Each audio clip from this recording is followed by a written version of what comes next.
Eu tenho a mesma percepção, Paulo, vou passar para você. Eu tenho a mesma percepção ao longo da semana. Fiz até alguns comentários, fui estudar um pouquinho sobre até o poderio militar israelense, o poderio militar americano naquela região, né? Os porta-aviões, as equipes anfíbias. E, claro, é evidente que a gente não pode deixar de falar que o Iron Dome, falo Iron Dome, mas temos a funda de Davi, a seta, né, Arrow 3, né, enfim, todo o aparelho de defesa antiaérea, o sistema que funcionou muito bem. E, claro, os mísseis balísticos que foram enviados são balísticos, a gente também explicou um pouco a diferença, né? São mísseis de longo alcance, com grande poder, caíram em áreas não habitadas, mas é evidente que houve uma participação do Irã. O Irã não está mais usando os seus coadjuvantes. Estou tentando aqui mastigar até um pouco da forma mais didática possível, né?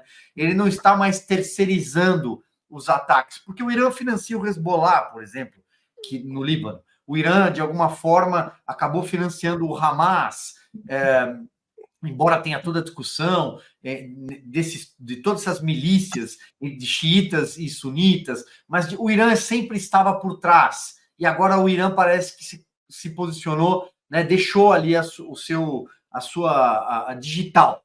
É claro que Israel vai responder. Como disse Benjamin Netanyahu nessa semana, não há lugar no Oriente Médio que Israel não possa estar. E estará. E já mostrou isso, inclusive pelo seu potencial do maior serviço de inteligência do planeta, que é o Mossad. Eu acho que é inevitável que teremos uma resposta de Israel. Israel não está mais disposto, como Estado constituído, a ser atacado pelas costas por quem quer varrê-lo do rio ao mar, varrer o povo judeu do rio ao mar. É disso que se trata. É exterminar. Não é uma questão de debate sobre a criação de um pedaço de terra palestino. É muito mais do que isso. São valores judaico-cristãos. E é claro também que, ao fim e ao cabo, nós vamos acabar caindo nos valores do Ocidente. E isso preocupa muito um país como os Estados Unidos, a nação da liberdade, que representa a liberdade, e que tem no retrovisor um 11 de setembro. Passando para você, Paulo. Olha, meu caro, é bem interessante isso que você está comentando, Silvio, e o que eu vejo, né, de maneira geral, é o seguinte: acho que o ponto primordial que nós precisamos entender aqui, e acho que o Ivan também vai concordar com isso, nós estamos vendo uma mudança de atitude de Israel. Porque Israel, nos primeiros 20 anos, até a Guerra dos 6 Dias, eles sempre tiveram uma posição mais de iniciativa, de não esperar as coisas acontecerem. Quando eles tinham informações a partir da sua inteligência que algo aconteceria, eles já se precaviam e já agiam ali para eliminar o problema. Então a Guerra dos 6 Dias também funcionou dessa forma.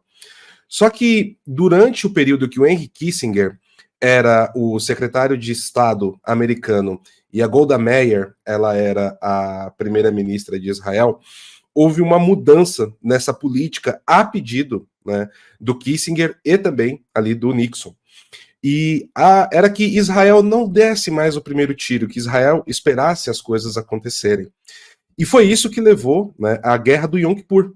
A Guerra do Yom Kippur, Israel deixou acontecer, vamos colocar dessa forma, e foi uma guerra terrível, onde o Egito invadiu, onde nós tivemos o Reino da Jordânia invadindo, foram várias frentes que Israel teve que combater, e a Golda Meir ela sofreu até processo interno dentro de Israel para saber se ela tinha realmente estava atenta, o gabinete dela estava atento ao que estava acontecendo. E a gente percebe que agora Israel ele está voltando aos poucos a essa posição que era pré o período do Yom Kippur, e está começando a fazer ataques, né, já de antemão, para eliminar todos os problemas. E qual que é a grande questão que nós vemos aí nessa situação do Irã? A situação do Irã é a seguinte: a rede que envolve o Hamas e o Hezbollah vai muito além daquela região. E aí é aquele ponto de ligação que nós falamos daquela bandeirinha da Ucrânia lá em cima, né?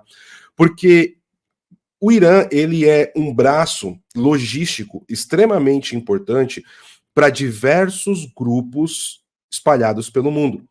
E eles utilizam principalmente o Hezbollah e o Hamas para operacionalizar tudo isso. Então, quais as ligações que o Irã tem com o Foro de São Paulo, por exemplo? Fora de dúvida que o principal operador do Foro de São Paulo na parte criminosa hoje é o regime venezuelano. E dentro da Venezuela, eles possuem vários negócios em parceria com a Rússia dentro do mercado de petróleo.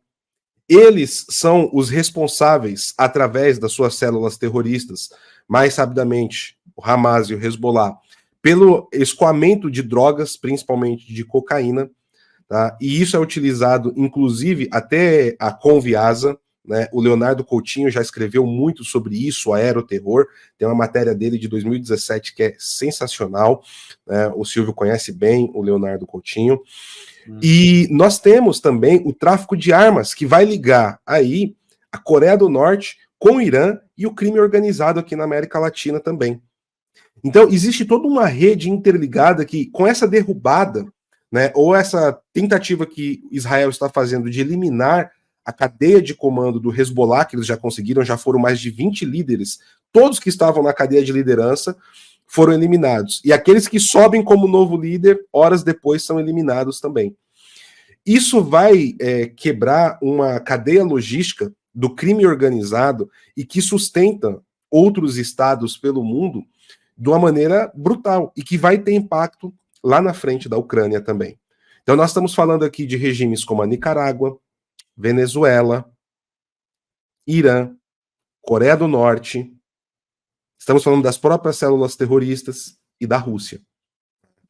Todos esses países, eles têm envolvimento com... E também, sem contar ali na África subsaariana, que está com a forte influência, né, da pólvora russa, vamos colocar dessa forma, e do capital chinês.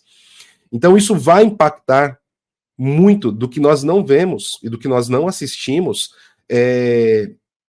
acontecer no mundo geopolítico, fora da diplomacia. Porque hoje nós temos estados no mundo terroristas, criminosos, né, e narcos também. Então é uma coisa que preocupa bastante, Silvio, e que essa queda dessas células terroristas e uma possível queda do regime iraniano causará um impacto brutal em muitas frentes, para todos esses países que eu comentei. E mais alguns menores que vêm aí no encalço, né?